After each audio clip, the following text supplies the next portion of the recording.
15 సంవత్సరాలు పూర్తి చేసుకుని 16వ సంవత్సరంలో అడుగుపెట్టింది.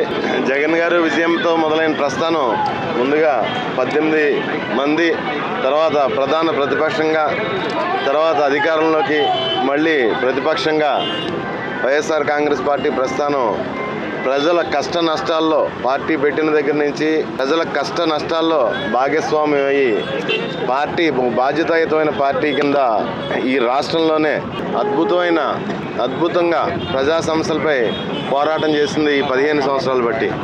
మళ్ళీ రానున్న స్థానిక సంస్థల ఎన్నికలకి రాష్ట్ర వ్యాప్తంగా, అదేవిధంగా మన తునిలో కూడా అధికార పక్షాన్ని గెలిపోవటములతో సంబంధం లేకుండా ప్రతి గ్రామంలో కానీ ప్రతి వార్డులో కానీ ధీటుగా ఎదుర్కోవడానికి వైఎస్ఆర్ కాంగ్రెస్ పార్టీని ఆల్రెడీ సమాయత్తం చేసి రెడీ చేసి పెట్టాం.